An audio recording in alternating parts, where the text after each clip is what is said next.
Hello everybody, it's Nick here with Nick Tolman Music, and today we're going to go ahead and continue our beginner guitar lesson series using Mel Bay's Modern Guitar Method, Grade 1.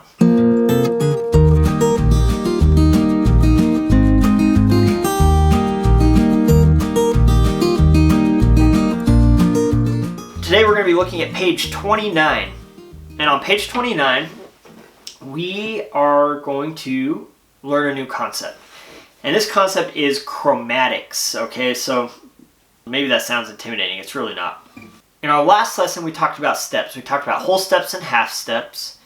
And we talked about how a half step is the smallest distance that we use between two notes, okay? So from one fret to the next fret is a half step. And you notice in the scale exercise that we did before, and just in general in the notes that we've learned, you'll notice that sometimes there are kind of gaps. There's notes on frets that we haven't even touched yet. And that's where this is going to kind of come into play. So today we're going to talk about notes that are sharp, notes that are flat, and notes that are natural. Okay? So we have three different symbols that we're going to look at. So we have a sharp symbol, a flat symbol, and a natural symbol. Now, any note can be any of these. In general, when we just toss out a note name, like I say, let's play a G. Okay? That means that note is natural. We don't always say G natural just because we don't always have to, right? But that note is natural. It's just a G natural. An E natural. D, C, B. All the notes that we've learned so far are natural. There are no sharps or flats on them. However, all of the notes could either be sharp or flat versions of that note, all right? Which means they would either be a half step higher or half step lower than that note. So for instance, let's take the note G. So we have G up here on the high E string. Now that is a G natural, like I just said. Now if I were to play one fret above, so the 4th fret, that note is what we would call a G sharp. G sharp. It's not a G, it's a G sharp. They are two different notes, okay? So it's not really like a different version of the note G, it's just a different note. It's called G sharp. So we have G natural, like we've already learned, and we have G sharp. Now, if we were to go one fret below, so down to the 2nd fret, that note is what we would call a G flat. Right? Because it's one half step below G. So we have G, we have G sharp, and we have G flat. Right? So take any note, if you go a half step above it, it's going to be the sharp version of that note. If you go the half step below it, it's going to be the flat version of that note. Now, you might already be scratching your head about it, and this is kind of going outside of what the book is actually teaching you here, but I'm sure you'll pick up on it soon, that many notes can be called two different things, okay? So for instance, we talked about G, okay, we have G natural. Now, if we go to G flat, so a half step below, 2nd fret on the E string, that's our G flat, okay? So now let's think about that note in terms of F. So if you play F on the 1st fret of the E string, okay, so that's our F natural. What happens if we go a half step above F? Right? We go to the 2nd fret. That note would be called an F sharp. Whoa, okay, so that 2nd note, that 2nd fret on the E string, it really can be called or notated two different things. It can either be a G flat or an F sharp, all right? It's the same note. And you might be thinking like, what? Why? Why wouldn't you just call it one thing? And you know, maybe that would have made sense, but you can talk to the people who made up music notation like hundreds of years ago, right? So that happens, okay? If you ever take a music theory class, they're called enharmonics. You don't need to remember that. It's okay. Just know that there are notes that can be called two different things. So, 2nd fret on the E string, that note is either a G flat or an F sharp. It's the same note. Now, depending on what they call it, is going to depend on a couple things, but a big one would be the key signature. So are you playing in a key that incorporates a lot of sharps, or are you playing in a key that uses mostly flats? And that's going to kind of determine whether or not they call it a flat or a sharp. Okay, and then we have the natural sign. All right. So the natural sign is an important one for us to know, and you might be wondering why it even exists, right? So like why would we need a natural sign? If we just put a note by itself, it would just be natural. But it's not really the case, because if you ever see a note in a measure, like right here, it's talking about the natural. Okay, so we have that low E down there, but it's an E flat. Okay, so that E flat would be played on the first fret of the fourth string, right? And if you ever see a flat symbol or sharp symbol within a measure, we call this an accidental. That means that that sharp or flat didn't exist in the key signature that we were currently playing in. If you need to review our lesson on the staff, way back at the beginning of guitar lessons, it talks a little bit about key signatures. And key signatures tell you what notes in a song are going to be sharp and what notes are always going to be flat.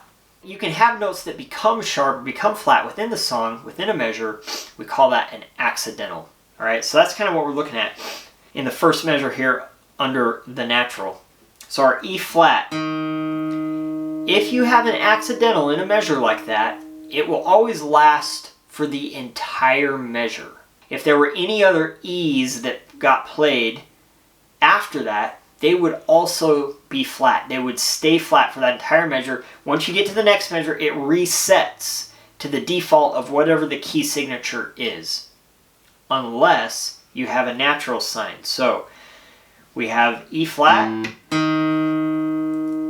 and again, that next E in that first measure would stay flat, but it's not going to, because now there's a natural sign. So that means, oh, we actually are going to play E natural instead of that E flat.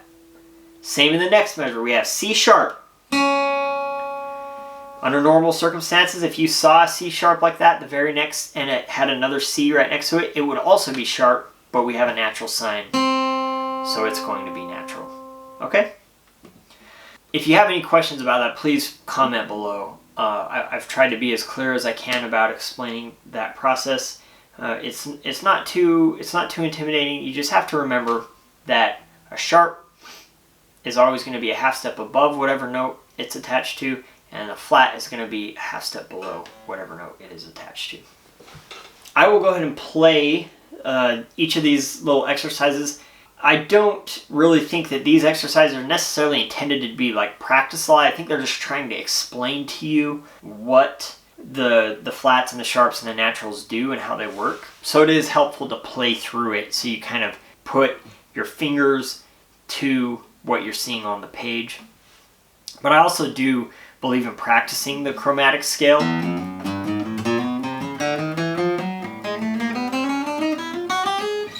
And I have a downloadable version on my website, www.nicktolmanmusic.com. Check it out, and you can get it on there. So here we go. The sharp. I'm just going to turn the metronome on to 100 so you can hear how this works. So we have F, and then F sharp, C, C sharp, G, G sharp, F, F sharp. It's just familiarizing you with these sharp notes. Here we go. 1, 2, ready, and...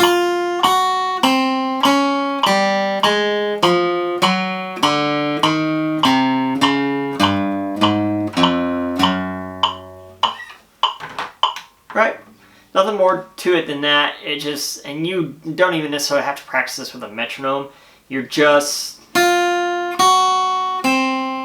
getting used to seeing those notes, seeing the sharps, and knowing what to do with your fingers with that. Let's try the flat. Here we go. The flat. Same kind of idea.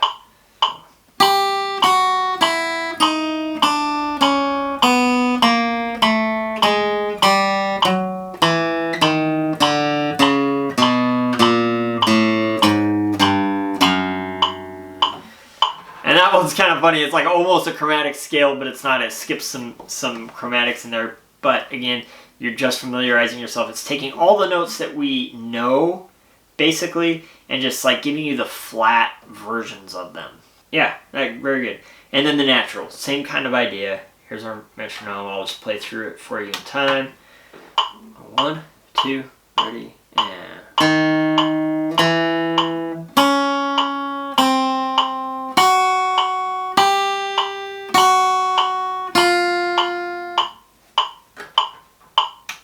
Good. You got flats, you have sharps, and you have naturals in there. Okay, so let's go and take a look at the next exercise. The next exercise does not utilize chromatics at all. So try to remember everything, but this next one is just going to be in the key of C, no sharps or flats. Just utilizing, kind of mixing the scale exercise that we did on the previous lesson, along with chords and bass notes that we've been doing over the past several lessons. So here is running around at 72 on the metronome. Here we go. 1, 2, and ready, and play.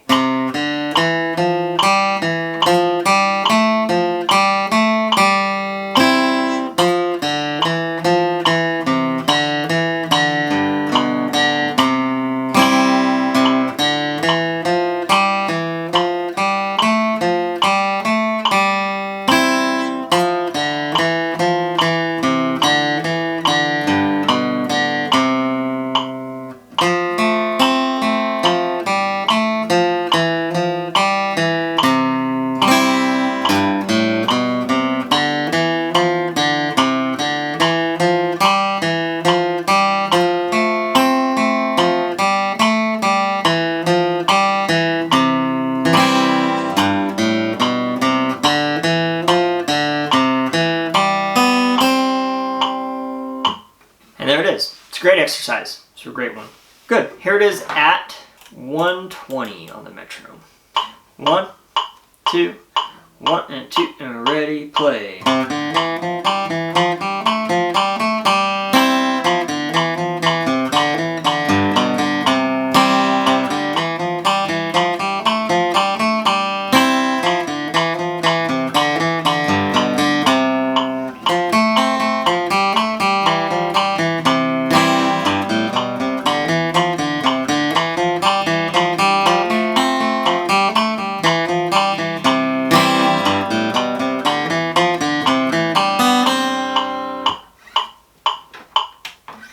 There it is. So 120 is really clipping along on this one. So start as slow as you need to. It's okay. Like, this is a great exercise even at 60 or 50 beats per minute. It's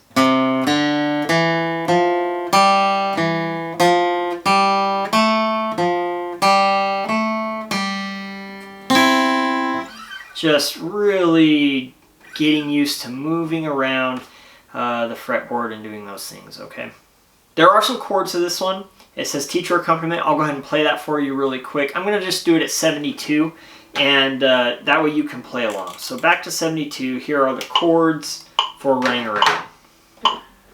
1, 2, 1, 2, ready, and play.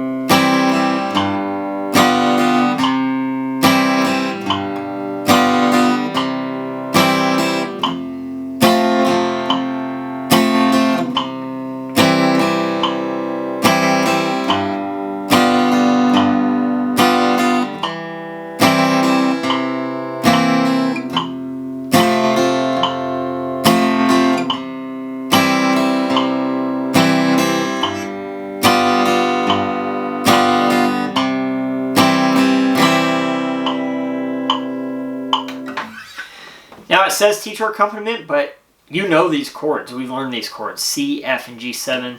Practice it, play it, try the chords, and I mean, any opportunity you can get to play more chords is going to be better for you. So I would absolutely encourage you to do this. Thank you so much for tuning in today, and like always, please subscribe, Check out my website, www.nicktolmanmusic.com. There are more resources available for download on there for you, and we will see you next time. Thank you.